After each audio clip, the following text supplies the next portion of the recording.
talk about the issue of violence against women. Every year, 25th of November is observed as International Day for the Elimination of Violence Against Women. And this year, the theme is Generation Equality Stands Against Rape. Violence against women continues to be an obstacle to achieving equality, development, peace and fulfillment of women and girls' human rights. According to a WHO report, 1 in every 3 women and girls experience physical or sexual violence in their lifetime, most frequently by an intimate partner. As per the NCRB data in India, cruelty by a husband or his relatives accounted for the highest number of cases recorded in the crime against women category in 2017. Now, safety and security of women has been accorded top priority by the government in India, and several steps have been taken over the years to tackle this issue. But what exactly has been done and how big or grave is the situation right now, not only in India, but all over the world, and what needs to be done, what are the fallouts for all these questions? We have with us a distinguished panel of guests in the studio today. Let me introduce the guests to you, beginning with Ms. Yogita Bhayana, women's rights activist. We also have with us Ms. Rekha Agarwal, advocate, Supreme Court. We're also joined by Ms. Jyoti Singhal, Deputy Secretary from National Commission for Women, and Mrs. Lalita Kumar Mangalam is also joining us, former chairperson of National Commission for Women. Welcome all of you to Rajya Sabha TV. Let me begin with you, Ms. Agarwal, and let's try and understand the gravity of the situation here. WHO report, if you give a cursory look at that, and the first few lines of the summary, clearly indicates how grave is the situation. 1 in every 3 women facing physical or sexual violence in their lifetime. Yes, it is indeed very appalling that in the 21st century that this situation still remains where women are concerned. And it is not only physical violence or sexual violence. There is one form of violence which goes absolutely unnoticed, and that is the emotional or mental violence that women face. And you were just reading out at one of the biggest reason for accounting for this violence against women is husbands or the in-laws. Over here, I would like to add that there is another sect of the society which gets absolutely unnoticed and which doesn't go under the scanner. That is the family members themselves. So it is not always that it is the husbands and in-laws who are subjecting women to physical and sexual violence. A lot of violence is faced by girls at the workplace and at their own house also. So it is that form of violence, particularly the violence that women face at home, which never gets accounted for, because it takes a lot of gumption for a woman to stand up against her own family, be it her own father or be it her brother or an uncle. So the sexual violence, particularly the cases of incest, the cases of sexual crimes against women by people who are very, very close to you. So it need not be the husband side always as we blame, but it could be a very close relative. So these kind of crimes which go unnoticed, and as I just said, it is very, very sad that though women have gone, as they say, they've gone chand se taro tak chale gaye hain. Women have gone even in the space, but still where the ground reality is concerned, women do face a lot of violence, whether it is in the home, whether it is in the office, and whether it is in the workplace or in the husband's house. And despite the fact that women have been educated, they're getting a lot of education, especially in the metro cities, even in the rural areas. Even our own Prime Minister is talking a lot about women emancipation and women empowerment. But when it comes to the statistics, and as your reports are showing, that women continue to be, I mean, it's sad, and but we must accept that they continue to be the unequal sex. So women are a weak unequal, despite the fact that our constitution talks about Article 15, where 15.3, which says, I think it is indeed sad that though Article 14 talks about equality, but at the same time we have an Article 15.3 which says that we must have positive discrimination for women and children. So if we still need discrimination, whether it is positive also, I think it is a very sad day, and it will be probably it will be an utopian society to expect where women are indeed treated as equal to men. We're waiting for that day. Okay, perhaps that might be a utopian idea, but that's what all of us should strive for and try and achieve that. Yogita, your views on this overall scenario, not only the global scenario, what the WHO report says, but from Indian perspective as well? Absolutely, what Rekha ji said, it is more emotional also. We always see the tangible part of it, like if she's burned for dowry or rapes or things like that. But deep into it, when we see the conditioning of our homes, where girls are discriminated before even they are born, they are aborted. So, it starts then the violence starts with a child, a girl child. Then she's born, then she's discriminated at home. She is not given the hearty meals or milk or, these things. They happen in our country. She is not sent for education. Over 80% boys go to school more than women, more than girl child. That's why our Prime Minister had to say, Beti Bachao, Beti Padhao. So the idea is it is more emotional, more not what we see, not tangible enough to say that it is a crime, but it is emotionally, again, it is a violence. So we need to make it more prominent, and definitely it's a very good day. We all should definitely work towards it as society, as individuals, as activists. Definitely thanks for raising such an important, sensitive topic on a debate like this, and discussions are very important and healthy for our country to go further and curb this kind of a violence against women. Okay, so we need to go ahead and find solutions as well and try and ensure that what has been done, we need to go ahead and build upon. Let me bring in Ms. Singhal here. If you look at the official data, the NCRB data, which we are looking at, which I even quoted in beginning, that indicates that there is a rise, and it's not about rural areas as well. In metro cities also, if we look at, the data in Delhi and Mumbai, the national capital region and Mumbai specifically, there also, the data shows that crime against women, violence against women is on the rise. See, there is no doubt about the fact that the crime against women is being reported more and more. The NCRB 2017 data is indicative of that. What to talk of when we look at the sex ratio, and the sex ratio itself is indicative of the violence against the fetus, female fetus. So when we move on, we see in NCW we receive a variety of complaints, under different categories. So we see that we receive complaints from for rapes or attempt to rapes, acid attack. In civilized world like this, we should not have any place for acid attack, right?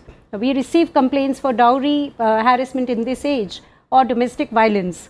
So it is the intimate people, and as Rekha ji rightly said, it is the family. Feticide is by the parents, right? It is not an outsider who is impinging upon the women's right to live.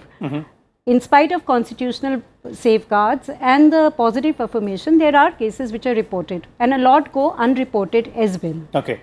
But this is the scenario, okay. But there are ways in which it is being handled, and the government is really working towards that. Okay, well, we'll come to that aspect as well, as to what are the laws which we have and how they are, effective there. But let me bring Mrs. Kumar Mangalam here. You've been, the chairperson of the National Commission for Women earlier as well. But one thing which we would like to know is that in what aspects does it affect the women in general when they face this violence? Because there are aspects which were pointed out by Mrs. Agarwal here in terms of, not only physical, but the emotional trauma associated with it as well. How does it, usually affect a women's psyche or overall, life? There are some aspects that have not been touched on by the earlier panelists. One of which I'd like to, in a way, reply to your question, which is that it's not just the women who are affected or the girl who's affected. As she grows up, she will carry the scars of that abuse, whether it's physical, whether it's sexual, whether it's at the workplace, whether it's financial, emotional, etc. And it becomes a generational thing.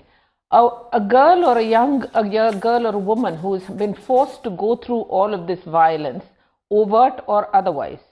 There are statistics that show that over 90% of rape, even today, are from close family members. Marital rape, of course, is not recognized in India, but even if you put that aside, it is by close family members, family friends, etc.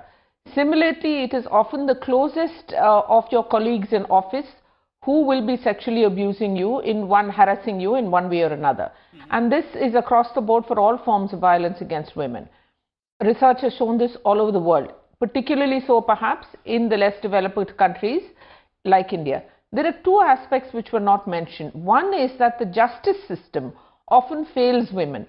Most women don't complain also because when they go to a police station, I mean, for example, let me put it very simply. When a girl is raped, the first question is asked to that girl, क्या कपड़े पहने थे, किसके साथ थे, उस time बाहर क्या कर रहे थे, पिया था क्या? Nobody even asks a question of the man who has committed that terribly heinous rape.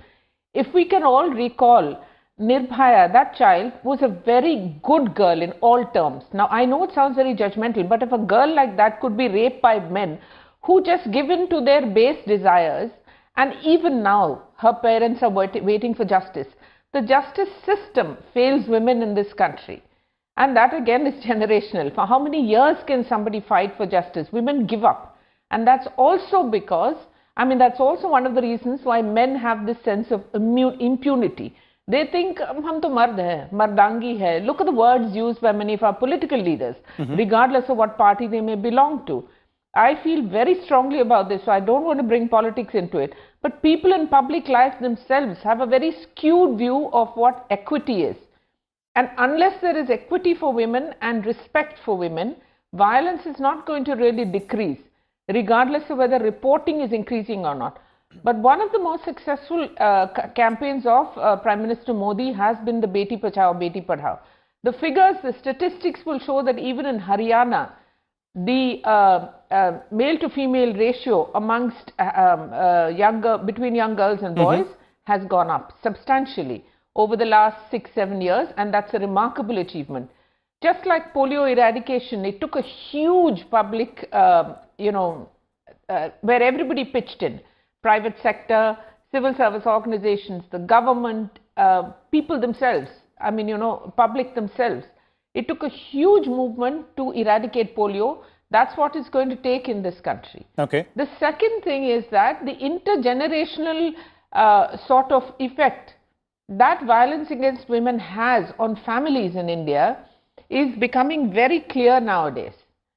More and more you will see young educated girls do not want to get married. There's pressure on them to have a child immediately. If they don't have a child, they're abused. There are so many forms of violence, even social violence, which people don't even talk about often. Or we brush it under the table saying, nahi, hamare ghar mein nahi hota, ye to dusron ke ghar mein hota hai. These are the things that India also needs to become more mature about. We need to look at ourselves in the mirror and try to set our own, very often amongst our friends, perhaps in our own families, there is so much going on that we don't know about. Okay. Girls need to be talked to. Girls need counseling in schools. Good touch, bad touch. All of this has to be taught to them from a very, very young age. Along with this, young boys need to be trained. I always say that like we potty train our children, we need to teach our young boys what is good, what is not good. Okay. To treat your mother, to treat your grandmother, to treat your aunt, your sister, everybody with respect. Only then will violence against women really stop. Okay. Okay. So there seems to be, the summary of what exactly, the cause and the ways out of this as well. But one important point, and I'd like to bring you, Mrs. Agarwal, here on this, is about, as Mrs. Kumar Mangalam pointed out, about the justice system. How, when you go ahead and make a complaint, the delivery of justice, either it is delayed or it is, played in such a way that the complainant, in this case, a woman or a girl, then loses that courage to carry on the fight. I fully agree with Ms. Kumar Mangalam when she's talked about the justice system being totally skewed against women in our country. As the old maxim goes, that justice delayed is justice denied, something which we learnt in law school. And as a practicing lawyer, I myself am quite appalled, and sometimes I feel very, very sad at the number of years which cases take against, against crimes against women, how much time it takes to get them resolved. But I guess every side has got a positive and a negative way of looking at it. And our justice delivery systems is one of the best in the country, and we do, the presumption is that you are, innocent until proved guilty. So keeping that fundamental, safety that every Indian citizen in our country has, and, Vishal, we must not forget at the same time that when we are talking about protecting women, or providing them justice, so while providing justice to women, we do not have to be unjust to a man at the same time. So a woman complains of any crime, but it has to be proved. You have to be, you have to be proved to be guilty.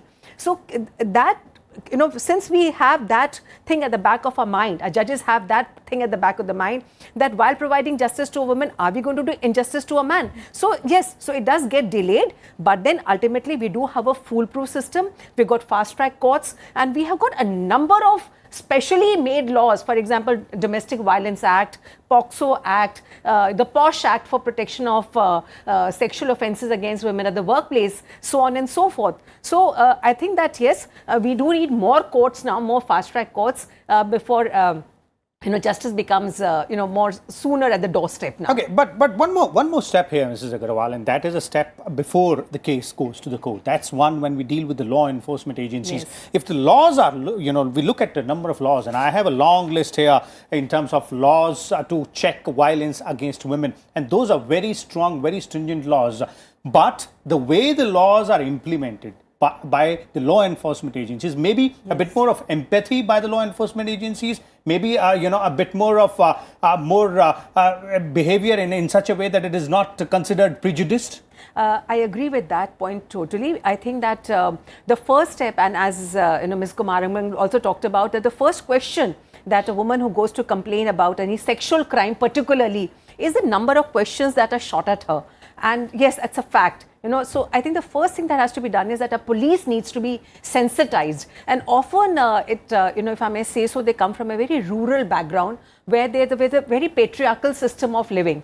Where the women, particularly, for example, we're talking about places like, say, Haryana, right next, a neighboring state, where, where the bias is totally against women. So when a woman goes to complain about any sexual crime, that the barrage of questions that she has to face, she's made to feel like a culprit.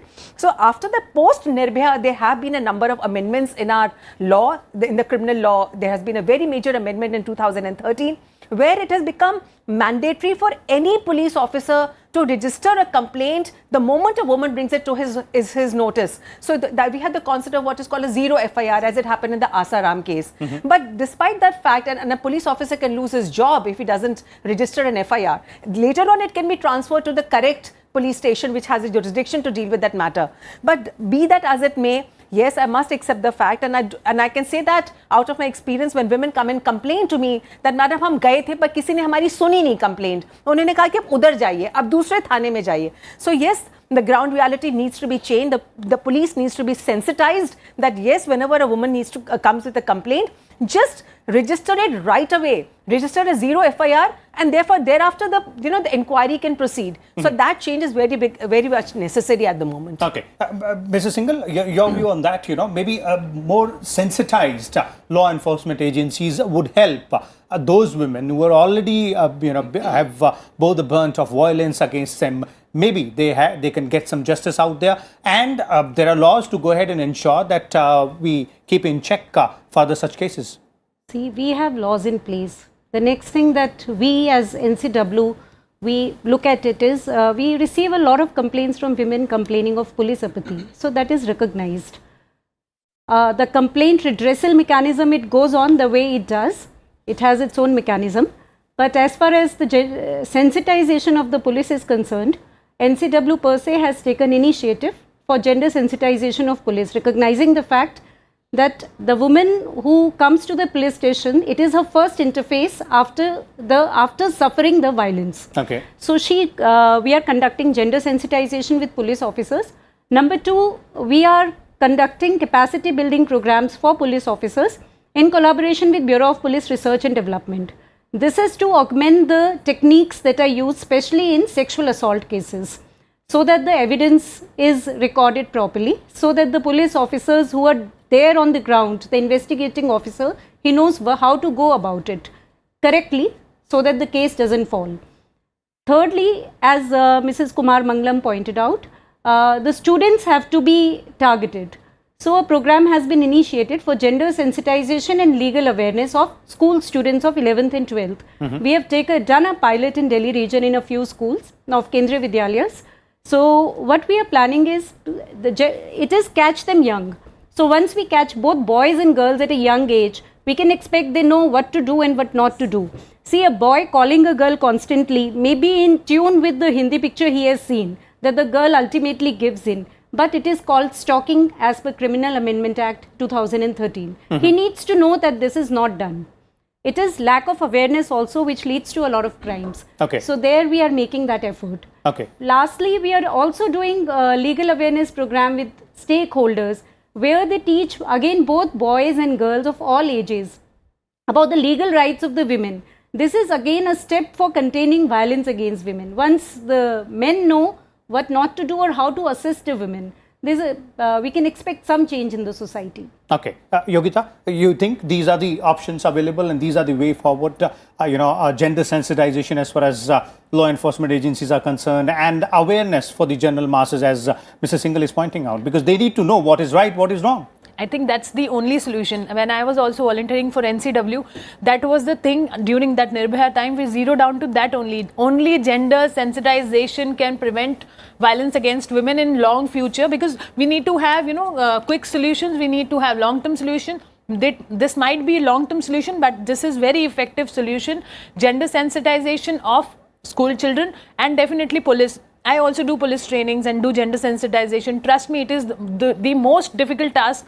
After 3-hour class, they are still the same, even including women there. So it is gender sensitization doesn't mean that you only have to sensitize men. It includes women also, because female feticide start from women. She takes the decision that she has to let go of the child. So what I mean to say is, these are long-term, very effective solution. But as we are discussing about the law, legal system, it is very quick, but we also need those. So we have to go with A, B, C, D. Everything has to be kind of holistic, kind of a package. And our government needs to, they need to take it very seriously. Otherwise, we'll only see the rise. We have only seen the rise after 2012. It has not been decreased. So, you need to see the urgency of the situation. And these kind of days, which are, they are supposed to be more popular. Thanks to your channel, at least, for raising this. People don't even know. They are not aware about these days. So these days also make a lot of impacts in people's mind, and all awareness, prevention. Because we will not lead to that conclusion where violence happens. So let's prevent it. Okay, so prevention is the best solution out there. Mrs. Kumar Mangalam, final comments from you. We do have effective laws, strong laws, but from your point of view, what might be the short-term and the long-term solutions, suggestions made by panelists here, including? See, there's an enormous amount of social pressure on people to conform. I'm sure all of us would have heard this, log kya kahenge. It's a very common refrain when it comes to anything. Now, while the sort of training we are talking about, etc., I laud the NCW for bringing that program in with school children, the fact is that families still are very closed. Nobody wants to let out the dirty secrets of a family. So we need to educate children, of course, but we also need to do a lot more publicity with regard to how bad sexual violence can be for even a family, not just the individual. After all, Indian society is still quite closely knit, and it has a sort of societal imbalance it creates when there's so much, the best way to put it is continuing violence against women.